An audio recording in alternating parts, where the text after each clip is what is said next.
ate ku Mami Baby Itungo Kyagulanyi ku byonna bye mwawulidde byamutuusibwako. Mami mukama yeebazibwe. Bwekitiibwa. Oli otya Mami? Subi mu buli muntu eyakuvumira omwana n'otonyeza kuziga nsaba Katonda amumma omwana. Bw'abaalina gwalina naye amumuggyeko.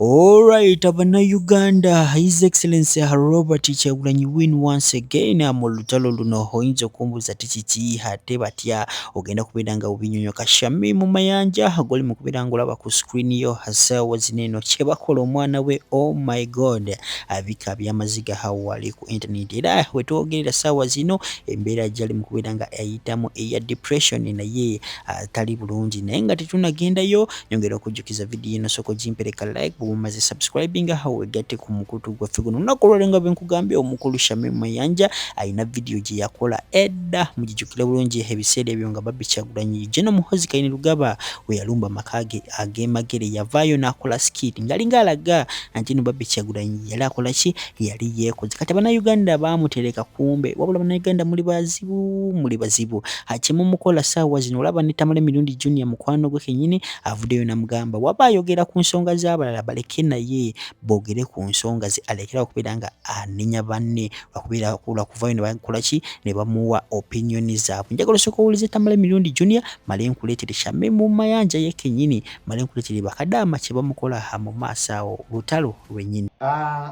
Narabyeko abantu abavuma omwana wa mukwano gwange Zubeda omwana omuto oyo kyemukola kikyamu si kituufu. Abaana abato tebabavuma.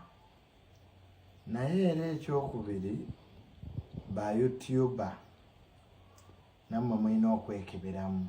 It's too much. Mwogera nnyo ebintu bya famire zammwe ku mutimbagano ba ku social media. Nosanga YouTuber nga ayogera ku mukyala we, ayogera ku baana be, ebintu ebitali bituufu oba ebitali birungi. Let us learn to keep some things private. Naddala family. Buli wata wa family eyo kitiibwa. Naddala abaana ne mukyala wo nojja noba discussing ku mutimbagano. 80% people will take it that it is normal to you. Ekyokubiri ba YouTuber era ekizibu kye muyina mukyaza abantu ne bavuma abaana b'abalala ne famire z'abalala. Mu nsi kyosiga kyokungula. Bw'osiga obukyayi ofuna bukyayi. Bw'osiga okwagala ofusiga kwagala. Ofuna kwagala. So ekyokuvuma omwana wa Zubeda kibi naye nammwe ba YouTuber mwekyekindemu. Mukyaza abantu ne baweebuula abafamire z'abalala bavuma abaana b'abalala kati ate mmwe abammwe mulowooza ba kitalo. So it is two-way. And then the other thing, lekerawo okweweebuula okwogera ku famire zammwe. Nosanga YouTuber zaatubulidde mukyala we bye yalidde saatwalidde empuuta ewaka ne bamala bagabadde ati tuli bagagga. Omugagga takeera ku YouTube taliyo oyo kunoonya $10. Naye ne lwakubadde nti olina YouTube yo ate teweekolako lugambo.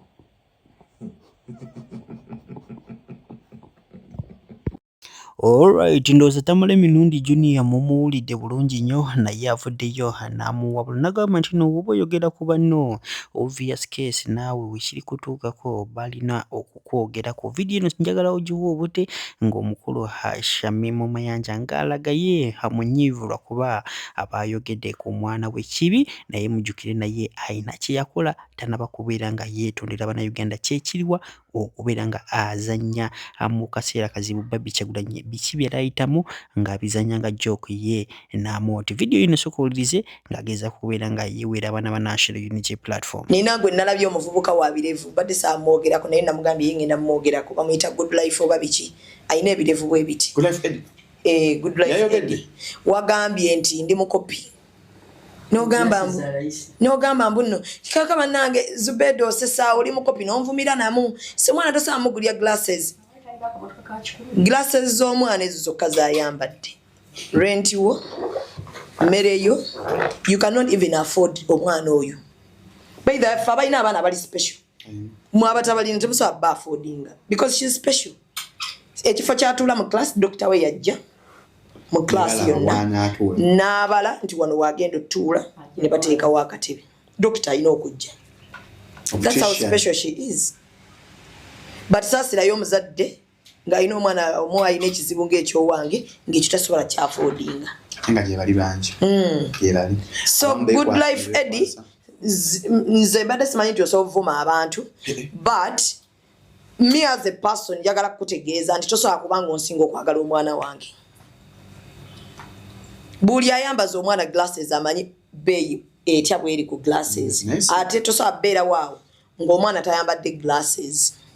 Naye simulyako was a good life naye be bansiba yankolera video so emusibiri bajja like anoonya views nga ndiko kye nakola ne munoonya bulungi mu TikTok obanga amusindikira message. Shamim Mayanja ndowooza hamu muwulidde olunaku olwaleero nkugambye ba lawyers ba National Unity Platform gamba Bobby Kyagulanyi owali ku social media bavuddeyo ne bamulabulako omukulu Shamim Mayanja ne bagamba nti no, oh my God, His Excellency is a heavenly sent. Her family about the Kyagulanyis are the heavenly sent family be basindika okubeera nga banula Uganda. Kati gwe mukulu Shamim Mayanja lekera okubeera nga wetunuza hamu nsonga z'abana Uganda. Kati saawa zino kiri mu kubeera nga oyitamu wali abana Uganda millions 2 be bali mu kubeera nga ababiyitamu. So you are not special. Lekera okubeera nga haweefula omugezi. Bino se bigambo byange genda kuba mbikupulinga soko birabe naye nga tetunagendayo soko lize Haji Haruna.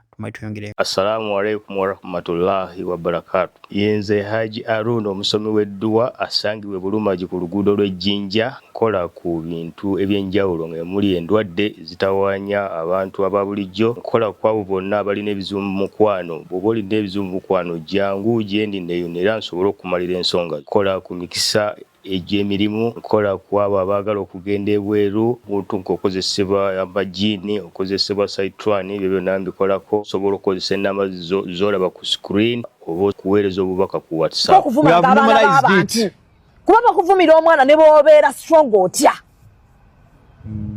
n'owulira nga amaanyi gakuweddemu because buli muntu yenna ekikukwatako abeera mwana. Mwagala abantu bakole batya?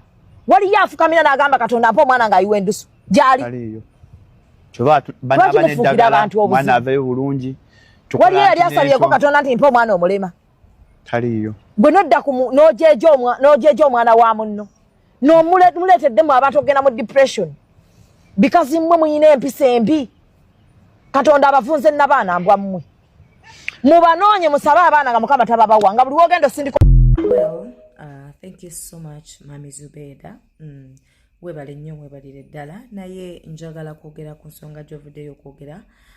Ovuddeyo n'ogamba nti abantu bangi baleetedde abantu ogenda mu depression kuba bavaayo ne bavuma abaana b'abantu ne babatwala mu depression. Nammwe muba temwayagala kuzaala abaana bwe batyo but unfortunately mwesanze muzadde abaana bwe batyo. Awo wennyini we njagala okutandikira.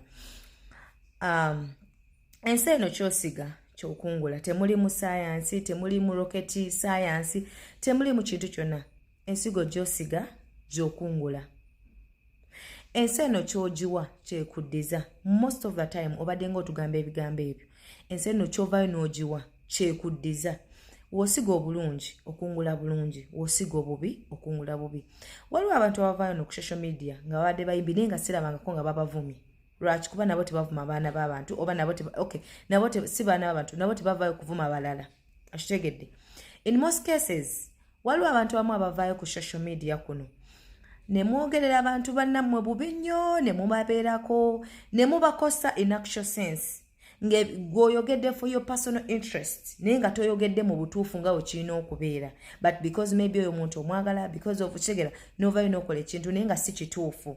And there is coming out and you speak the real truth. Those two things matters. So in most cases abantu muvaayo nnyo ne munnoowo ne mulinyirira abalala and people keep quiet because first and foremost abamu tebalina numbers. Tebabamanyi tebalina numbers. Niwanavaayo okwogera bajja lowooza nti ayagala amasannyalaze ne mukozinga damage ku bulamu bw'abalala ne mulowooza nti nno mugenda we mutyo. Ensi eno kyogiwa kyekuddiza tu. Kandeete ku ibadde biyitaayita wano. Recently nalaba Mwami Kasuku ng'agenze talk with Jaja. It is you who congratulated him.